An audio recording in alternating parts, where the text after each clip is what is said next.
This is Democracy Now!, democracynow.org, The War and Peace Report. I'm Amy Goodman with Juan Gonzalez. We're spending the hour looking at a New York Times investigation that reveals many of the American-led airstrikes against Islamic State militants actually killed civilians. One of the survivors the reporters interviewed, Bassem Razzo, described a coalition airstrike on his home in Mosul, Iraq in 2015, in which his wife, daughter, brother, and nephew were killed. Video of the strike on his home shows a target hit with military precision. Bassem Razzo is just joining us, and you've heard a part of his story in our last segment as he speaks to us from Erbil, Iraq, via Democracy Now! Video stream. And we're joined in our New York studio by the two reporters who co-authored the New York Times investigation headlined The Uncounted. It was the cover story of the New York Times Magazine this past Sunday. Azmat Khan, investigative journalist and a Future of War Fellow at New America and Arizona State University, and Anand Gopal, assistant research professor at Arizona State University and the author of the book No Good Men Among the Living. Azmat Khan, talk about the U.S. figures for how many civilians have died, how many airstrikes, how many civilians killed, and then what you found. So the coalition, which is led by the United States, releases monthly civilian casualty figures. Our analysis of them shows that they have admitted to 466 Iraqi civilian deaths in 89 airstrikes. This is of more than 14,000 that they've carried out in Iraq, which is an incident rate of 0.6%, less than 1%. What we less than 1% civilian less than 1%, killed. Exactly, 0.6%. What we found is that 1 in 5 airstrikes, or 31 times as high, resulted in civilian death. And your analysis is based not obviously on all the 14,000, but you investigated about 103 separate incidents. Because 14,000 over roughly a 4-year period, we're talking about 100 airstrikes a day on average that were occurring in Iraq in this war against ISIS. Yeah, many of these airstrikes took place near or at around the time of liberation, but they were ongoing throughout. And so we saw an escalation around the time that Mosul or parts of Mosul were retaken. But you're basically looking at our sample, which was in East Mosul. It was in a neighborhood called Aden, a town that's so in East Mosul is relatively an urban, densely packed neighborhood. Next, we had like a suburban municipality called Kayara, and after that, we had downtown Shora, which is probably a small settlement typical of many ISIS-held areas. And in each of these 103 strikes, you actually went on the ground to interview people who were there at the time to find out what happened. Exactly. So I've been to the site of every single one. We interviewed hundreds of survivors. We excavated the rubble. We looked for any presence of ISIS, whether that was in ISIS propaganda materials, weaponry. We analyzed bomb fragments. We analyzed satellite imagery before and after in order to assess the date ranges of when these airstrikes had happened. We also checked all of the civilian casualty allegations with local administrators, health officials, or law enforcement. Anand Gopal, how does the U.S. military gather its numbers? Well, most of these numbers come from internal reports by the U.S. military itself. For example, if they notice a mission irregularity, if, let's say, a pilot is dropping a bomb and all of a sudden a civilian vehicle appears after the bomb is dropped, they'll report that to their superiors, and oftentimes they'll investigate that. Occasionally, they get reports from outside sources, from the media, from Air Wars, which is a great organization that tracks these things. But they tend, more often than not, to actually discount those reports. And it's their own internal reports that they take the most seriously, which is why the number is so low. 466 civilians killed and 14,000 airstrikes would, if that was true, it would make it the most precise air war in the history of humanity. But it's because the threshold for what qualifies as evidence for being a civilian is extremely, extremely high. So in practice, people like Bassem are, in fact, guilty until proven innocent. So is Bassem included in this count of civilians, even the far lower count that the U.S. military has? Well, initially he wasn't, and a large part of our investigation was to press that point. His family members were not counted; they were listed as ISIS, basically. After the airstrike on his house, the coalition put up a video of the strike, claiming that it was a IED factory, a car bomb factory, essentially. And so you could have gone on YouTube and found the video of the bombing that destroyed his family for over a year.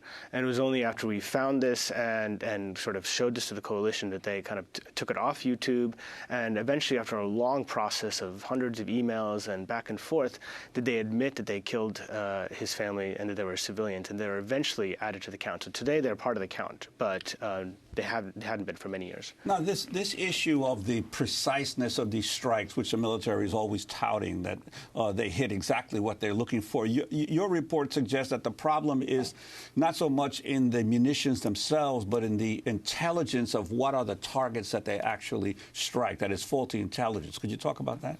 Well, that's right. And in fact, talking about precision in some ways is a sleight of hand because, in fact, it's true. They are very precise. They hit exactly what they intend to hit. The question is, what do they think they're hitting? And the intelligence is often so poor. And again, it goes back to this issue of Iraqis having to prove that they're not ISIS, which is the opposite of what we would think. We'd think that they would do the work, the coalition would do the work to find out whether somebody is a member of ISIS or not.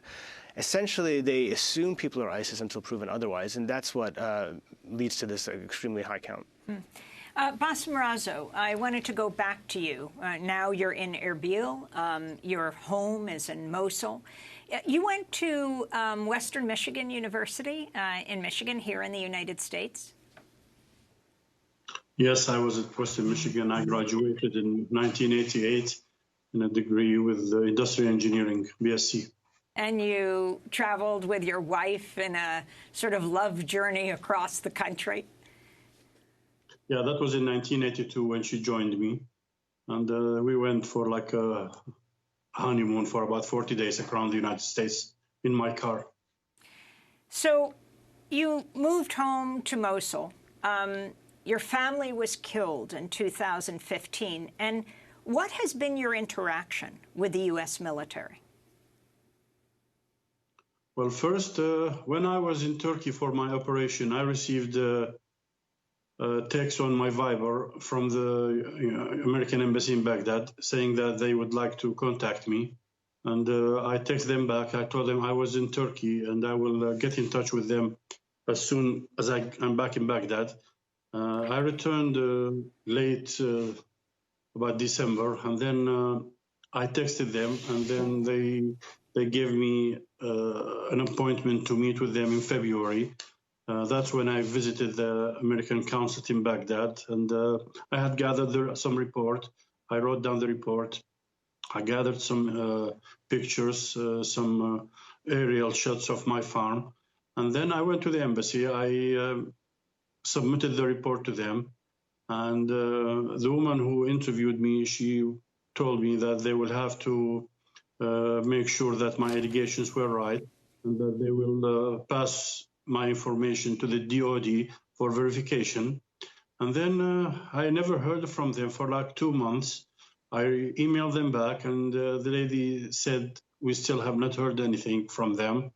And nothing for months, until about like 5-6 months later, I emailed them a letter, and it was returned saying the mailbox is full. That's when I started doubting that there was something is going on. And then that's when I really met Azmat. And then things started rolling from there. The reporter who did this amazing piece, along with Anand Gopal for the New York Times. So can you describe your meeting when you went to the, U.S. Embassy in, was it Baghdad? And tell us what you were demanding and what it was that they gave you. Okay, when I submitted my report, she looked at it, and then she took it, she went inside into a room, and she came back like 15 minutes later. In my report, I had demanded that first and most important thing to me was for them to state clearly that this bombing is a mistake. This is just to clear my name, and so I can no longer be afraid to go back to Mosul, because at that time I was labeled as ISIS. My second demand was for them to compensate me for the losses of my family. I demanded compensation for my injury. I had lost my job because of my injury. So this was basically my demands in my report that I submitted. And what was their response? Well, it took them months and months if it wasn't for Azmat's pushing, and then they offered me.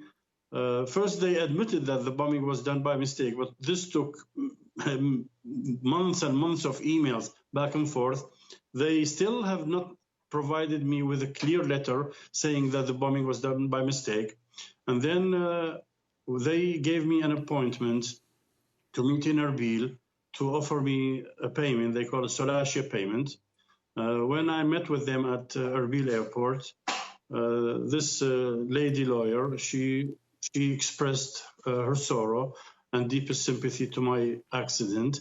And she said, "We are sorry. We know the bombing was done by mistake." And for the second time and third time, I asked her, I said, "Listen, I need an explicit letter from you saying that the bombing was done by mistake." She said, "Okay, I promise I will get you this letter." And then they offered me the payment of $15,000 as a compensation for the death of my wife and my daughter, which I immediately declined. And she said, "I'm sorry, sir, this is the most that we can do," and we're tapped off. And then I asked her for one more request. My farm has been ransacked by government officials. I cannot say who, because there were so many government agencies that entered Mosul and liberated Mosul, being the army, the federal units, the Hashid, I don't know, but they entered my farm and they have ransacked it and they have stolen so many things. And I said, "Listen, lady, I need you to help me get a word to whoever is in charge of that area that stop anybody from entering the premises." And she also promised that she will get in touch through the American forces with the local commanders to stop anybody from entering. But this has not happened.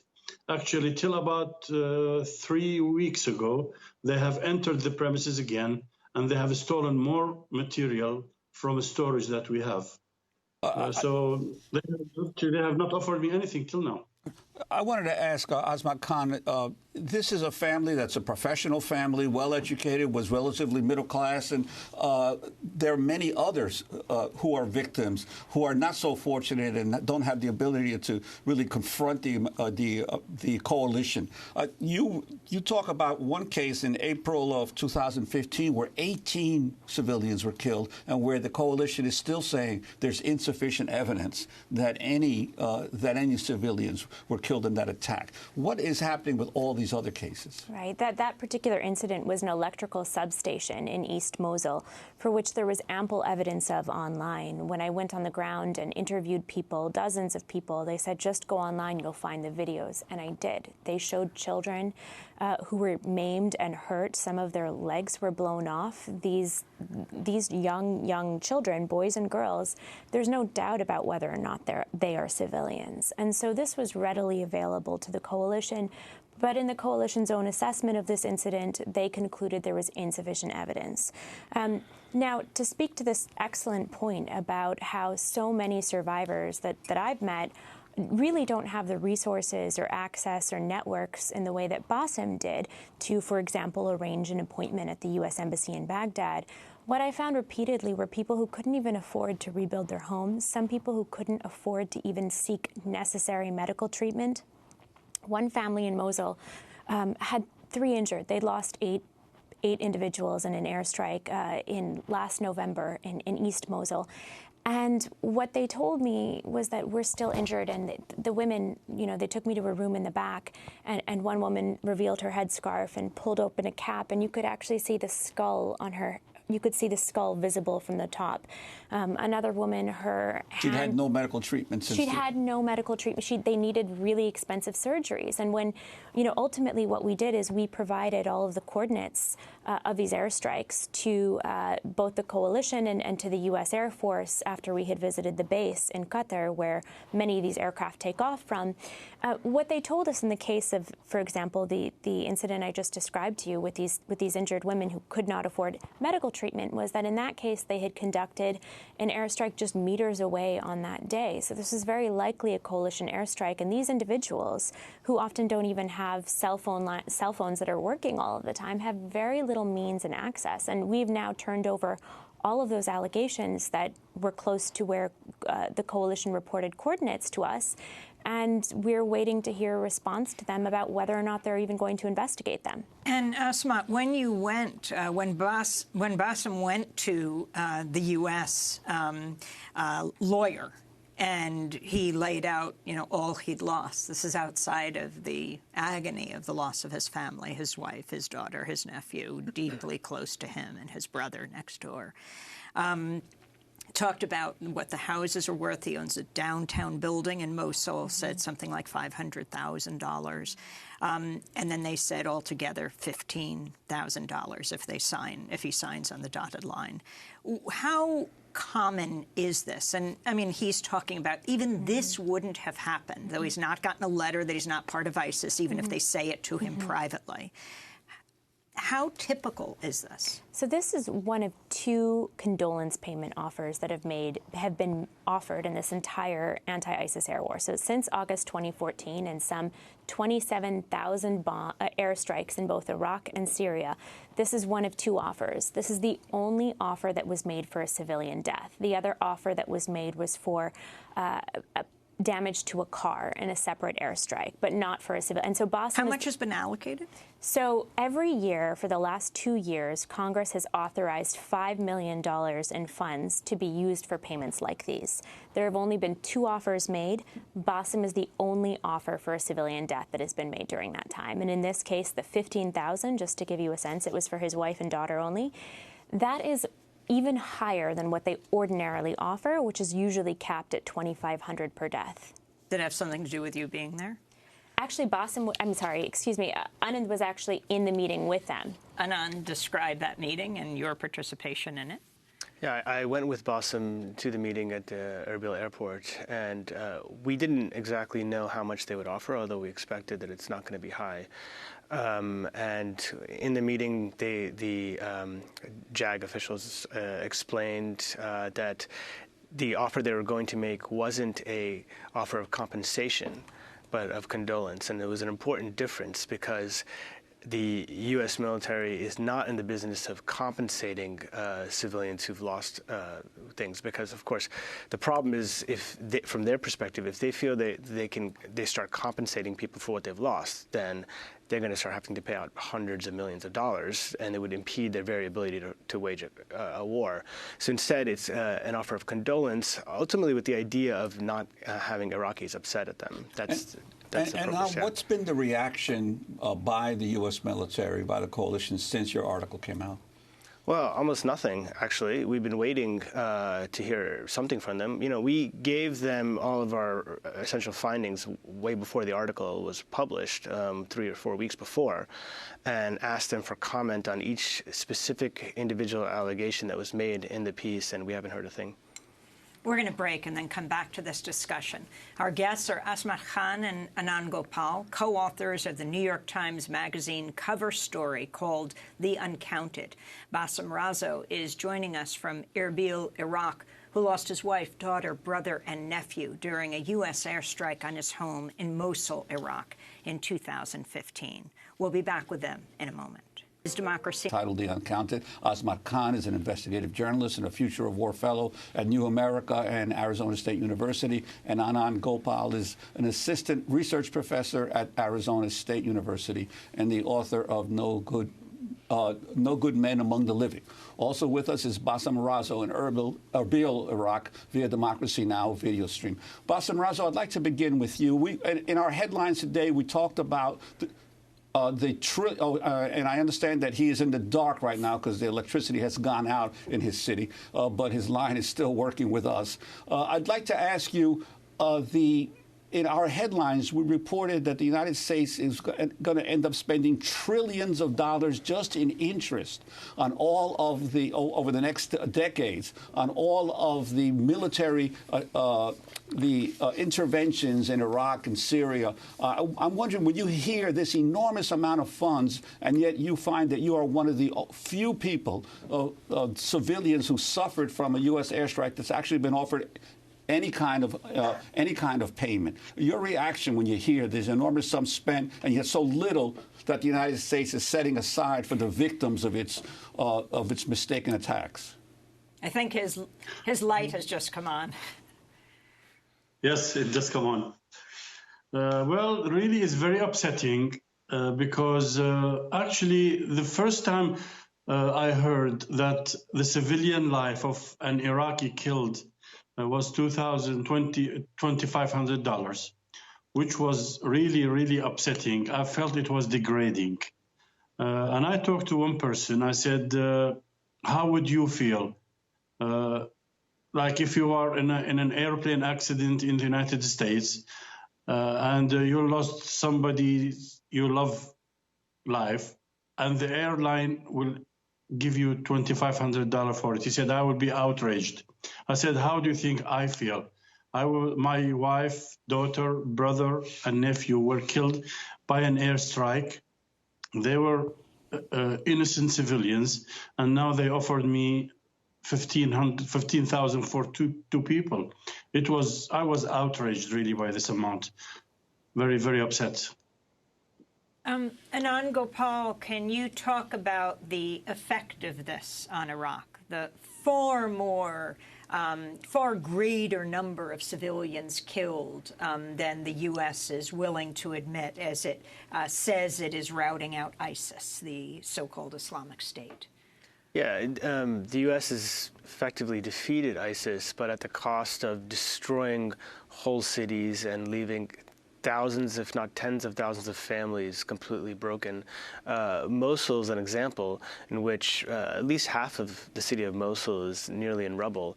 And these aren't accidents in the sense that we would normally think about it. These are policy decisions. For instance, in Mosul, the city of Mosul was surrounded, and civilians and ISIS fighters were not allowed to leave the city in an exit corridor, which was one of the conditions which induced ISIS to take civilians hostage and led to extraordinary numbers of civilian casualties.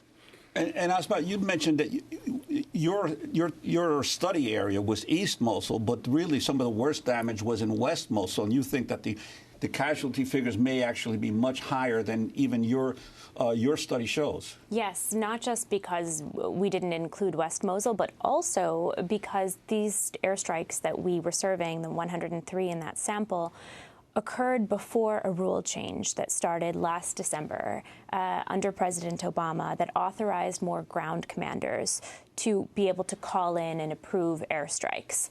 And many believe that this was one of the reasons why we saw a spike in civilian casualties from these airstrikes. But I also want to point out what we've found to be a lack of ability to investigate properly by the coalition. What we found repeatedly during the course of our investigation is not just that they weren't necessarily locating evidence or verifying evidence for allegations, but also that they sometimes lacked the information to even determine sometimes whether an airstrike was a coalition airstrike or their own.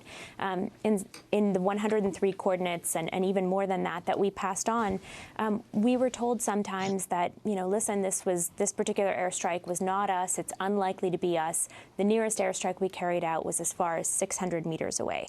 But then we would find coalition videos uploaded by the coalition itself showing those airstrikes in the places that we had pinpointed or in that area. And when we followed up about it, we were told, we can only tell you what the log shows. And we had this happen on several occasions And what it shows you is that their logs are incomplete, or what they're searching is incomplete. And the #1 reason that they cite when they deny a civilian casualty allegation is that they have no record of a coalition airstrike taking place in a geographic area. And that casts doubt on their credibility investigations so far. Have they taken down all these YouTube videos? They took down videos from YouTube. These videos still, and to distinguish, they still exist on other military websites, but YouTube was the one place where people could comment. So in other words, to follow up on this, what you're suggesting is that the actual record keeping, the logs of where the attacks occurred are sometimes incorrect, which could either mean, one, just sloppy lock keeping by the soldiers involved, or deliberate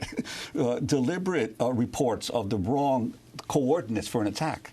Yeah, it really is troubling that these records were not kept in a way that was conducive to accurately investigating or investigating properly, because what we were told when I visited Qatar and I went to the Combined Air Operations Center is that we have 100% authority over where we drop our weapons. We know exactly where they're landing.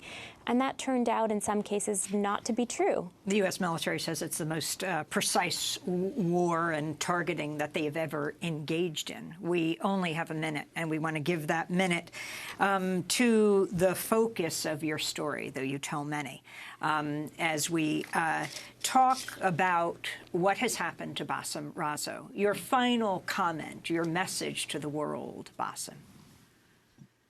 Well, I want to add just one more thing in this 1 minute. Just like Azmat said, because there was no exit corridor for ISIS, they were forced to stay in the city and fight. And the excessive use of force, because probably one member of ISIS will be on top of a roof of a building.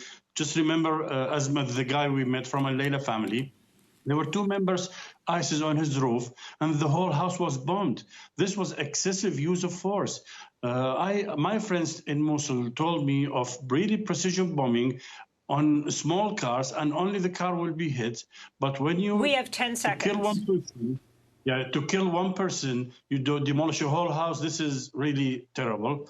I'm sorry for all the loss that has happened. I really would like the Americans to restudy their strategy. We're going to have to leave it there. I thank you so much for being with us, Bassem Razzo from Erbil, Iraq, and Asmat Khan and Anand Gopal. We will link to their story, The Uncounted. I'm Amy Goodman with Juan Gonzalez. Thanks so much for joining us.